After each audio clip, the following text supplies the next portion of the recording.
Hi, good morning. So, we are here on the sixth chapter, the flood. When men began to increase in number on the earth, and daughters were born to them, the sons of God saw that the daughters of men were beautiful, and they married any of them they chose. Then the Lord said, "My spirit will not contend with men forever, for he is mortal, his days will be 120 years. The Nephilim were on the earth in those days, and also afterward, when the sons of God went to the daughters of men and had children by them. They were the heroes of old men of renown. The Lord saw how great man's wickedness on the earth had become, and that every inclination of the thoughts of his heart was only evil all the time. The Lord was grieved that he had made man on the earth, and his heart was filled with pain. So the Lord said, I will wipe mankind, whom I have created, from the face of the earth, men and animals and creatures that move along the ground, and birds of the air, for I am grieved that I have made them. But Noah found favor in the eyes of the Lord. This is the account of Noah. Noah was a righteous man, blameless among the people of his time, and he walked with God. Noah had 3 sons, Shem, Ham, and Japheth. Now the earth was corrupt in God's sight and was full of violence. God saw how corrupt the earth had become, for all the people on the earth had corrupted their ways.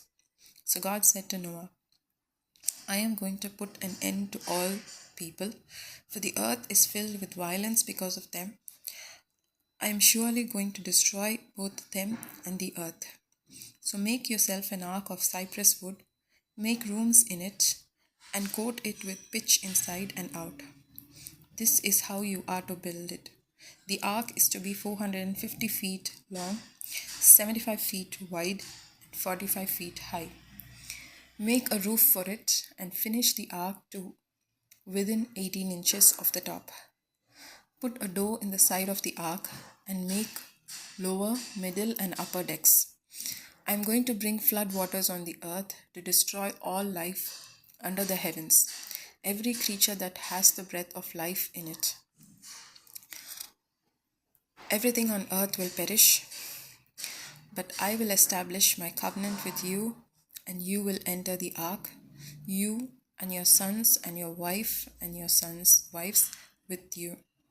You are to bring into the ark 2 of all living creatures, male and female, to keep them alive with you. 2 of every kind of bird, of every kind of animal, and of every kind of creature that moves along the ground will come to you to be kept alive. You are to take every kind of food that is to be eaten and store it away as food for you and for them. Noah did everything just as God commanded him. So, this chapter has 2 portions. One is about the angels, how they mingled with humans, and that's how heroes were born. That's very interesting. It also mentions about the Nephilim who were on earth, and how God was so upset with that kind of I want to just describe that word. Infiltrated the earth, is that the right word? So they basically just I'm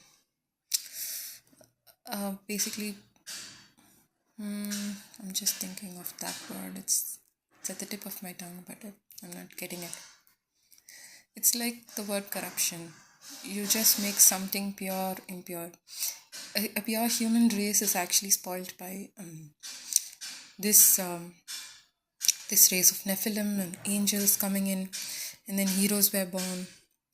Well, yeah, heroes are good, but I don't know why in God's eyes it didn't look nice. Maybe God has his reasons when.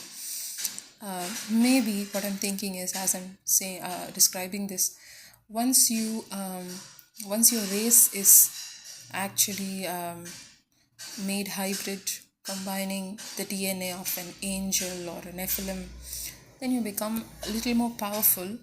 And humans, as we've discussed in the past chapters, when there is humans have this tendency of also viewing the dark side after the original sin. Remember, our eyes have been opened to see good and evil now, and from all these years we are more inclined to see the dark side rather than the light.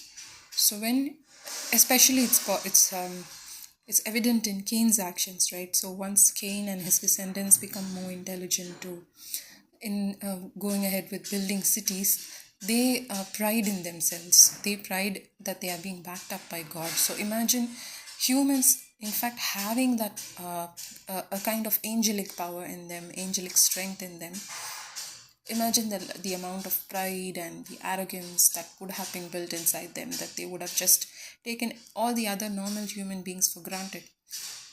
I can picture that they would have actually tried to subdue the earth and do things which were not good in the eyes of God and not good by themselves. So I think that would be one of the reasons why God was so upset with this mix of races and the corruption the in the earth that began to spread. But this chapter also contrasts it with another man who has lived faithfully to God, obeying God's commands. He doesn't disregard any of the rules or any of the commandments God had given to Adam and Eve to be obedient to him. And it mentions that Noah walked with God. It's not like a literal walk with God, but rather being in step with God, meaning that at every stage of their life, every decisions made were always done after seeking God first, and then the decision was made. Also, it gives us hope. While the chapter says flood and it talks about this, how God is going to destroy the earth, one thing we can infer from this chapter is that no matter the destructions, no matter what happens around us, even like in this chapter, the whole world was going to drown. However, Noah's faithfulness to God, one man's faithfulness, has led him to be saved by God. So, even if the entire world is going in one way, we might think that what does one man's thought process going to do when the entire world is on the other side, is moving in a different direction? Can a single person bring in a change? This used to be my thought process whenever I thought of doing something for people around me, for my society, for my community. But then when reading this passage, it gives me so much hope that yes, it is possible.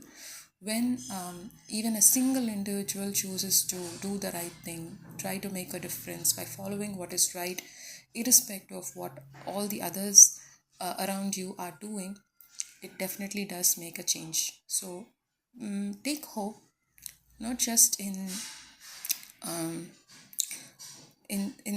the spiritual way, but also in your secular world.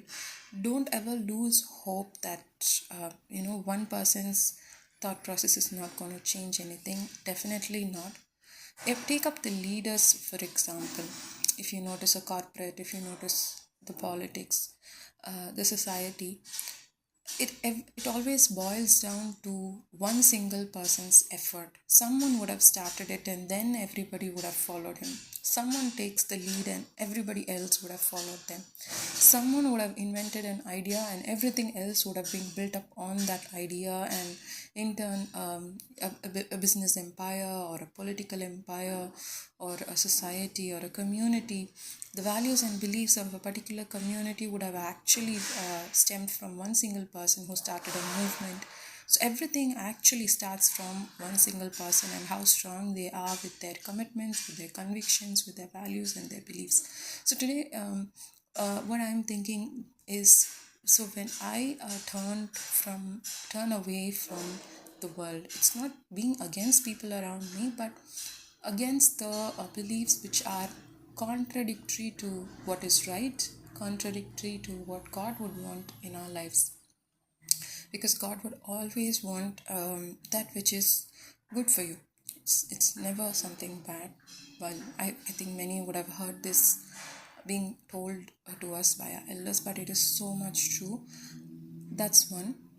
You can always trust God. And second, one person can definitely make a change.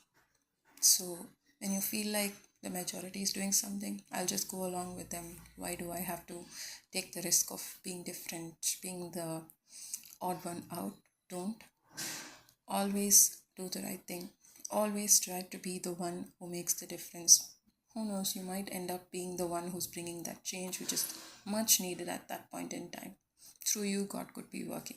So if you have a thought that is not aligning with all the others around you, but if you surely know that that's the right thing, do it anyway. So we'll stop there with that, and I'll leave you to think about it and, of course, put your thoughts into action. So, yeah, you have a good day.